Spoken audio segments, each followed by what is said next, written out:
கிறிஸ்துவுக்குள் அருமையான சகோதர சகோதரிகளே, உங்கள் அனைவரையும் நம்முடைய ஆண்டவரும் மீட்பருமாகிய இயேசு கிறிஸ்துவினுடைய பரிசுத்த நாமத்தினாலே நான் வாழ்த்தி வரவேற்கிறேன்.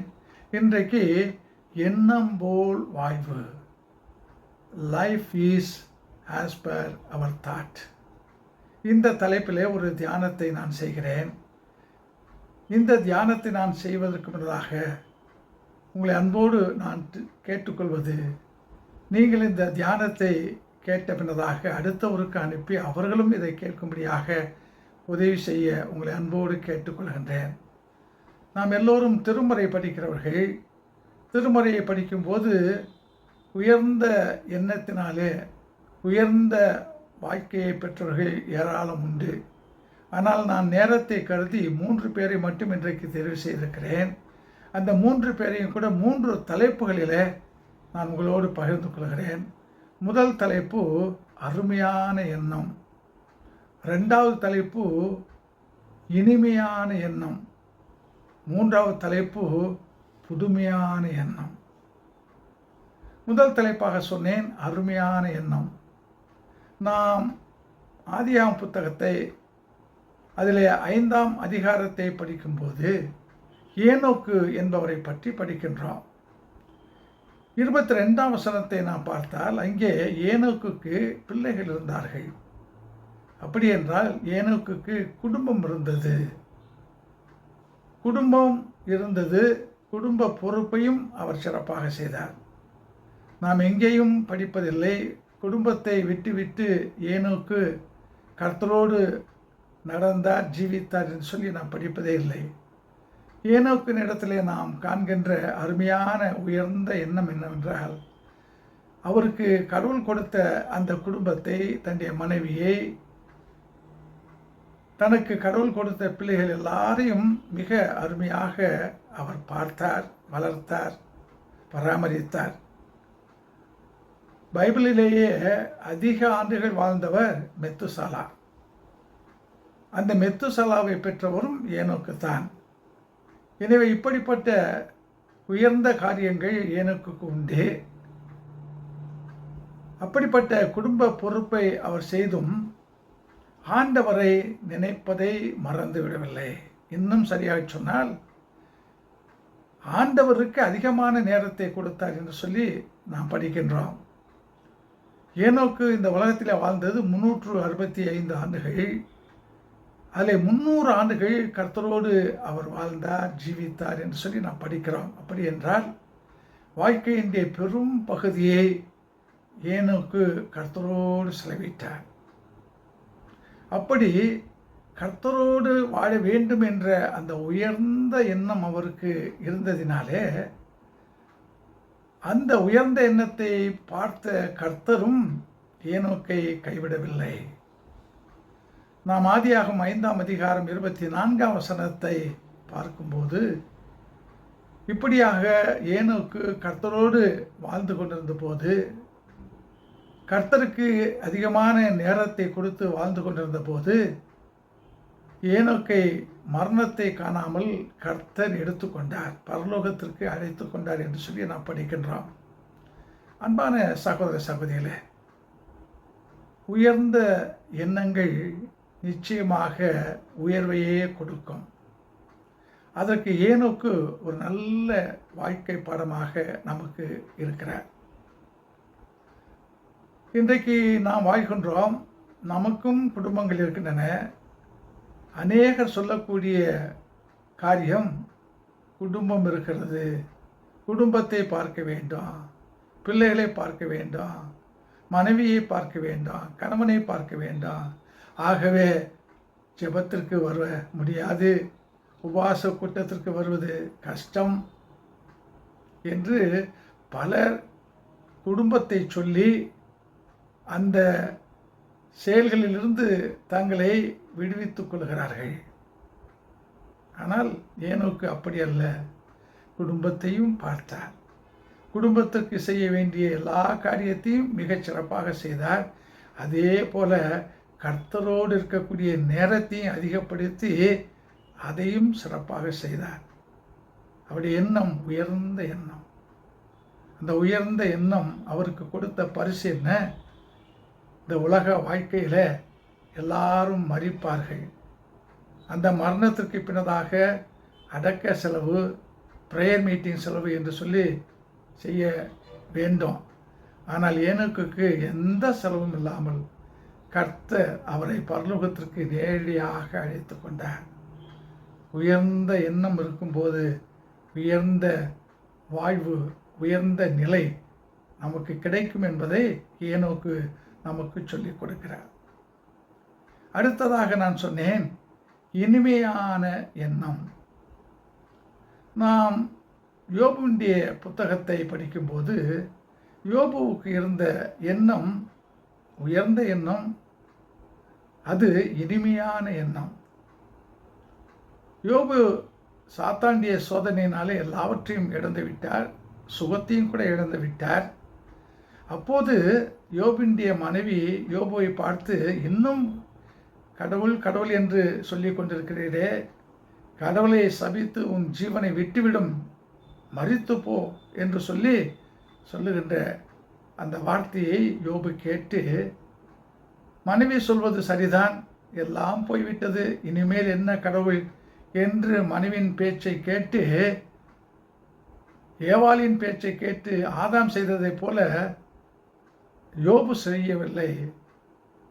நாம் 1ஆம் அதிகாரத்தை படிக்கும்போது இப்படி பேசின தன்னுடைய மனைவியை பார்த்து, என்ன பைத்தியக்காரி போல பேசுகிறாய், கர்த்தரிடத்திலே நன்மை பெற்ற நாம் தீமையும் பெற வேண்டாமா என்று சொல்லி அவர் சொல்லிவிட்டு அந்த வசனம் எப்படி முடிகிறது, யோபு தன்னுடைய வாயினாலே கர்த்தருக்கு விரோதமாக எந்த பாவமும் செய்யவில்லை. அருமையான சகோதர சகோதரியே, இங்கே யோபுடைய அந்த உயர்ந்த எண்ணத்தை பாருங்கள். கர்த்தரை பற்றி இருந்தாலும் கர்த்தர், இல்லாவிட்டாலும் கர்த்தர், இருந்தாலும் கர்த்தர், இழந்தாலும் கர்த்தர், சுகத்தோடு இருக்கும்போதும் கர்த்தர், சுகவீனமாகும் போதும் கர்த்தர். அவருடைய எண்ணம் உயர்ந்த எண்ணம். அது மட்டுமல்ல, நாம் 1ஆம் அதிகாரம் 5ஆம் வசனத்தை படிக்கும்போது அங்கே யோபு தன்னுடைய 7 குமாரர்களை ஒவ்வொரு நாளும் அழைத்து, ஒருவேளை தன்னுடைய குமாரர்கள் கர்த்தருக்கு விரோதமாக பாவம் செய்து தங்களுடைய இதயத்திலே கர்த்தரை தூஷித்திருப்பார்கள் என்று சொல்லி நினைத்து ஒவ்வொரு நாளும் தன்னுடைய பிள்ளைகளுக்காக சர்வாங்க தகன பலியை, அதாவது பாவ மன்னிப்பை பெற்றுத்தர அவர் செய்தார் என்று சொல்லி நாம் படிக்கின்றோம். அதே போன்று 42ஆம் அதிகாரம் 10ஆம் வசனத்தை நாம் பார்க்கும்போது யோபு தன்னுடைய சிநேகிதருக்காக ஜெபித்தார், கர்த்தர் யோபினுடைய சிறையிருப்பை மாற்றினார் என்று சொல்லி நாம் படிக்கின்றோம். யோபுவுக்கு 3 நண்பர்கள் இருந்தார்கள். அந்த 3 பேரும் யோபுவை பார்த்து, நீ ஏதோ தவறு செய்திருக்கிறாய், நீ ஏதோ குற்றம் செய்திருக்கிறாய், பாவம் செய்திருக்கிறாய், ஆகினால்தான் இப்படிப்பட்ட தண்டனை உனக்கு என்று மாறி மாறி சொன்னார்கள். ஆனால் அந்த 42ஆம் அதிகாரத்திலே நாம் படிக்கும்போது கர்த்தராகிய கடவுளுக்கு அந்த 3 பேரை பற்றி கோபம்.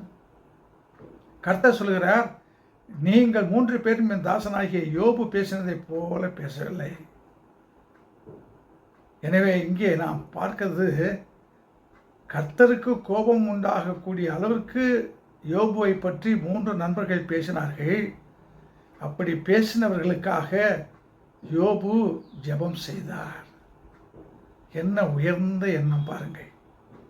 நம்முடைய ஆண்டவர் இயேசு கிறிஸ்து, உன் பகைவனையும் நேசிப்பாயாக, உன்னை பகைக்கிறவனுக்காக ஜெபம் செய்வாயாக என்று சொன்ன அந்த வார்த்தையை எத்தனையோ 1000 ஆண்டுகளுக்கு முன்னதாக யோபு தன்னுடைய வாழ்க்கையிலே செய்து நிறைவேற்றியிருக்கிறார். அதோடு கூட நாம் தொடர்ந்து அந்த 42ஆம் அதிகாரம் அந்த 10ஆம் வசனத்தை படிக்கும்போது, 11ஆம் வசனத்தை படிக்கும்போது, யோபு எல்லாவற்றையும் இழந்து, சுகத்தையும் இழந்து, இப்படி கொடுமையான இக்கட்டான சூழ்நிலை இருந்தபோது அவருடைய சகோதர சகோதரிகள், அவருக்கு முன்பின் தெரிந்த நண்பர்கள் யாரும் வந்து பார்க்கவில்லை. ஆனால் ஆண்டவர் யோபுவை 2 தனியாய் ஆசீர்வதித்த பின்னதாக எல்லாரும் வந்தார்கள். அங்கேயும் பார்க்கிறோம், நான் சுகவீனமாக இருந்தபோது, எல்லாவற்றையும் இழந்து ஒன்றுமில்லாமல் இருந்தபோது நீங்கள் என்னை வந்து பார்க்கவில்லை, இப்பொழுது என்னிடத்தில் இருக்கும்போது வருகிறீர்கள் என்று சொல்லி தன்னை பார்க்க வந்த சகோதரனை, சகோதரியை, நண்பர்களை அவர் வீட்டை விட்டு அனுப்பிவிடவில்லை. எல்லாருக்கும் விருந்து செய்கிறார். யோபுடைய அந்த உயர்ந்த எண்ணத்தை பாருங்கள். உயர்ந்த எண்ணம், அந்த உயர்ந்த எண்ணம் தான் யோபுவை உயர்த்தினது. ரெண்டத்தனையாய் ஆண்டவரிடத்தில் நன்மையை யோபு பெற்றார். அது மட்டுமல்ல, யோபுடைய இந்த 3 மகள்களும் உலகத்திலே அவர்களைப் போல அழகான பிள்ளைகள் இல்லை என்று சொல்லி நாம் வாசிக்கின்றோம்.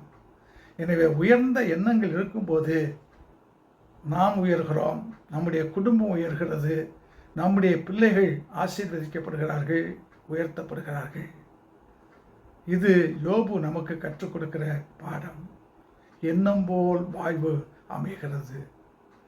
3வதாக நான் சொன்னேன், புதுமையான எண்ணம். நாம் வேத புத்தகத்தை படிக்கும்போது, குறிப்பாக மார்க்கு நற்செய்தியினுடைய கடைசி அதிகாரம் அந்த 10ஆம் வசனத்தை நாம் பார்ப்போம் என்றால், மகதலேனா என்ற அந்த மரியாள், அவரிடத்திலிருந்து 7 பிசாசுகளை ஆண்டவர் இயேசு துரத்தி அவருக்கு சுகம் கொடுத்தார் என்று சொல்லி நாம் படிக்கின்றோம். அப்படி சுகம் பெற்ற அந்த மகதலேனா மரியாள் 7 பிசாசுகளோடு போராடினோம், இப்பொழுது சுகத்தை பெற்றிருக்கிறோம் என்று சொல்லி வேகமாக தன்னுடைய ஊருக்கு, தன்னுடைய வீட்டிற்கு, தன்னுடைய குடும்பத்திற்கு செல்லவில்லை. ஒரு சமயம் ஆண்டவர் இயேசு கிறிஸ்து 10 தொழுநோயாளிகளை சுகமாக்கினார். அதில் ஒருவர் மட்டும்தான் நன்றி சொன்னார், மீதி 9 பேர் திரும்பி வரவில்லை என்று சொல்லி லூக்கா 17ஆம் அதிகாரத்தில் படிக்கிறோம். ஆனால் இங்கே நாம் படிப்பது, திரும்பி வராத அந்த 9 பேரை, நன்மை பெற்ற சுகத்தை பெற்ற அந்த 9 பேரை போல மகதலேனா மரியாள் இல்லை. அவர் ஆண்டவருக்கு நன்றியோடு இருந்தார். லூக்கா 8ஆம் அதிகாரம் முதல் 3 வசனங்களை நாம் பார்க்கும்போது, இந்த மகதலேனா மரியாள் கர்த்தருக்கு, கர்த்தருடைய ஊழியத்திலே நன்றியோடு அவருக்கு உதவி செய்தார், ஊழியம் செய்தார், தன்னுடைய சொத்துக்களை எல்லாம் அந்த ஊழியத்துக்கு கொடுத்தார் என்று சொல்லி நாம் பார்க்கிறோம். அது மட்டுமல்ல, இயேசுவுக்கு சிலுவை பாடுகள் வந்தபோது எல்லா சீடர்களும் ஓடிவிட்டார்கள். ஆனால் இயேசுவோடு இருந்த அந்த பெண்களிலே ஒருவர் மகதலேனா மரியாள் என்பதை நாம் பார்க்கிறோம். அருமையான சகோதரிய சகோதரியே, இங்கே நான் சொல்ல விரும்புவது, மகதலேனாளுக்கு இருந்த அந்த புதுமையான எண்ணம், அந்த உயர்ந்த எண்ணம், எவ்வளவு உயர்ந்த எண்ணம் பாருங்கள். தனக்கு சுகம் கொடுத்தவரை மறந்து விடவில்லை, நன்றியோடு நினைக்கிறார். அது மட்டுமல்ல, தனக்கு சுகம் கொடுத்தவர் என்ன செய்தாரோ, என்ன ஊழியம் செய்தாரோ அந்த ஊழியத்தில் அவரும் கலந்து கொள்கிறார், அவரோடு செல்கிறார். தன்னுடைய சொத்து சுகம் எல்லாவற்றையும் அந்த ஊழியத்திற்கு கொடுத்துவிட்டு இயேசுவோடு இருந்தார். இயேசுவின் பாடுகளில் எல்லாரும் ஓடின போதும் மகதலேனா மரியாள் ஓடவில்லை. அதே போன்று இயேசு மரித்து அடக்கம் செய்யப்பட்டிருக்கிறார். அவருடைய கல்லறையை பார்க்க வேண்டும் என்று மகதலேனா மரியாள் வருகிறார். இயேசுவினுடைய 2 சீடர்கள் கூட வருகிறார்கள். அப்படி 2 சீடர்கள் வந்தபோது அந்த 2 சீடர்களும் கல்லறைக்கு உள்ளாக சென்று இயேசுவினுடைய உடலை காணவில்லை என்று சொன்ன உடனே அவர்கள் திரும்பி போய்விட்டார்கள். ஆனால் மகதலேனா மரியாள் இயேசுவினுடைய சீடர்களைப் போல திரும்பி போய்விடவில்லை. இயேசுவினுடைய சீடர்களே திரும்பி போகிறார்கள், நான் ஏன் இங்கே நிற்க வேண்டும் என்று சொல்லி அப்படியும் நினைக்கவில்லை. காத்திருக்கிறார், கண்ணீரோடு காத்திருக்கிறார். என் அருமையான சகோதரிய சகோதரியே, காத்திருந்த அந்த அவர், இயேசு நிச்சயமாய் நான் காண்பேன் என்ற அந்த உயர்ந்த எண்ணத்தோடு காத்திருந்த அவர் வெட்கப்பட்டு போகவில்லை. மார்க்கு 16ஆம் அதிகாரம் 9ஆம் வசனத்தில் உயிரோடு எழுந்த இயேசு கிறிஸ்துவை முதல் கண்ட ஒரு மனுஷி மகதலேனா மரியாள். உயிரோடு எழுந்த ஆண்டவர் இயேசு கிறிஸ்து தன்னுடைய சொந்த சீடர்களுக்கு முதல் காட்சி கொடுக்கவில்லை. அல்லது தன்னை கொன்று போட்ட அவர்களுக்கு, நீங்கள் என்னை கொன்று போட்டீர்களே, இங்கே பாருங்கள் நான் உயிரோடு இருக்கிறேன் சொல்லி அவர்களிடத்தில் சென்று காட்சி கொடுக்கவில்லை. தனக்காக காத்திருந்த, தனக்காக கண்ணீர் விட்ட, தன்னுடைய சிலுவை பாடுகளிலே தனக்கு அருகாமையில் இருந்த, தன்னுடைய ஊழியத்திலே தனக்கு உதவி செய்த அந்த சகோதரி மகதலேனா மரியாளுக்கு அந்த உயர்ந்த எண்ணத்தை பார்த்து பாராட்டி ஆண்டவர் உலகத்திலே யாரும் பெறாத மிகப்பெரிய ஆசீர்வாதமாக உயிர்த்த காட்சியை முதல் ஆண்டவர் இயேசு கிறிஸ்து மகதலேனா மரியாளுக்கு காண்பித்தார். உயர்ந்த எண்ணம், புதுமையான எண்ணம். எனவே அருமையான சகோதர சகோதரிகளே, நீங்களும் நானும் இந்த உலகத்தில் வாழ்கிறோம். கர்த்தர் நமக்கு உலக வாழ்க்கையை கொடுத்திருக்கிறார். நம்முடைய எண்ணம் எப்படி இருக்கிறதோ அதே போன்றுதான் நம்முடைய வாழ்க்கை அமையும். Our life is like our thought. எனவே உயர்ந்த எண்ணமுடையவர்களாக வாழ்வோம்.